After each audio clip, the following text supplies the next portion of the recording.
So after arpeggios, the next thing I'd like to talk about is blues techniques.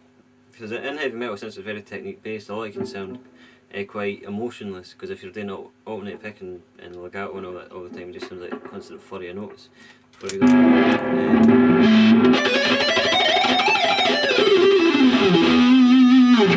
doesn't really say anything emotional. It does make you want to weep. You're either impressed by it, or in some cases people just hate that type of thing. But the way to make your playing expressive is adding blues techniques. So the blues style is based on a lot of string bending and vibrato, and this is I don't know, what makes you cry when you hear a good guitar solo, because the string bends and the vibrato add expression. It's like when a singer sings, even if you're mocking a singer, you go la, it's got expression because there's vibrato. So now first I'll explain how to string bend. So whatever key you're in, since we'll talk from the D minor point of view. So D, well, D, E, F, G, A, B flat, C, D, E, F. So you actually try it when you bend the string, you're trying to make it sound like another note in the scale. You're not just bending it up and hoping for the best. If I bend a C here, I'm trying to make it sound like a D. So the scale note matches, so whatever chord I'm playing, it matches up in the key. That way there's no wrong notes. And the way to practice doing this is by playing the note that you want to hit. So if I'm bending from C to D, I'll play D and play C.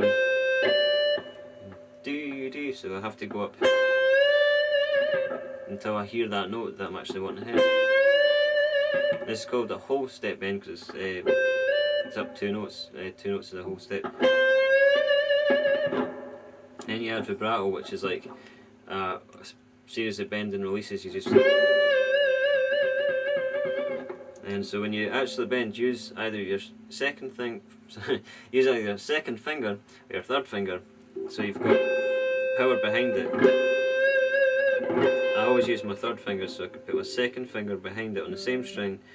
The note doesn't matter if it's on or not for the note, but what it does is gives you more power to actually lift the note, as opposed to just using it, which can be pretty sore.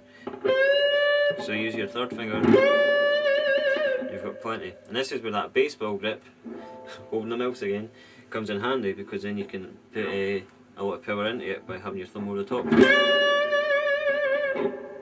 So practice doing that.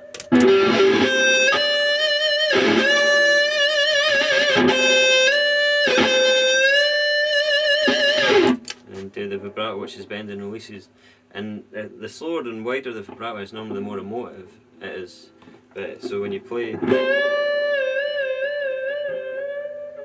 it sounds quite emotional. But before you actually add vibrato, make sure you hear the note you want to achieve first, and then add vibrato. Because if you're playing a melody and you're not actually hearing the note, you're just hearing vibrato. So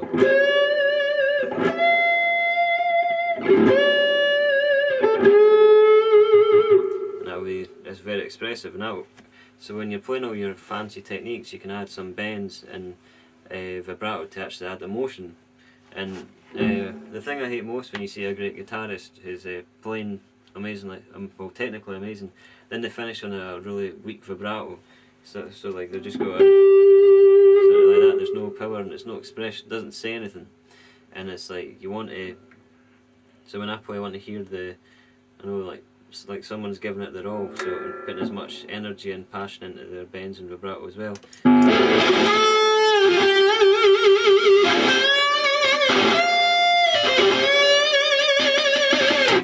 And generally, the uglier the face you pull when you're doing it, the better the note. Because if you just do that, there's no feeling. But if you get a good note, then your face will look as ugly as it can.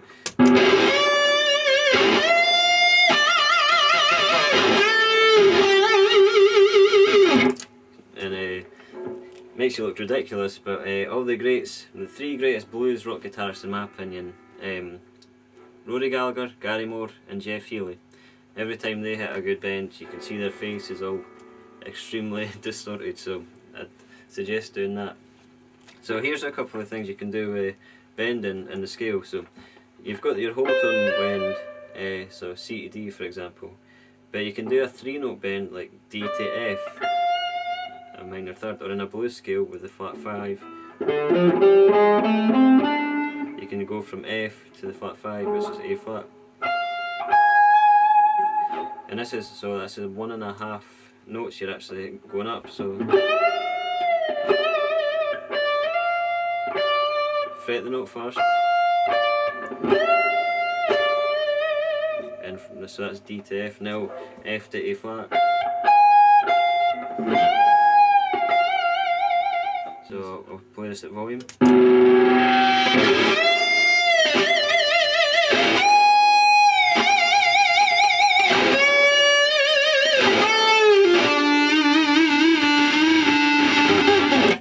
And straight away you've got emotion in your playing rather than just technique, where it just sounds like a flurry of notes. All these things like vibrato and string bending are the most overlooked to players because they're not fast. It seems like they're easy because you're just pushing up a string or shaking it. But these are the things that give you your trademark sound. I mean, as soon as I hear Gary Moore playing, it's like, there's Gary because he's big bends. Jeff Healy bend the strings till it seems like they're coming off the fretboard. It's like that. And the guys that, like, I know the really technical guys, that I'm not going to name names to disgrace them because they're better than me. But some of their, I get turned off hearing them because they've no vibrato because they're just putting technique. So I suggest working on your vibrato as much as you can and your string bends, so that way you can actually put emotion through your playing rather than just technique.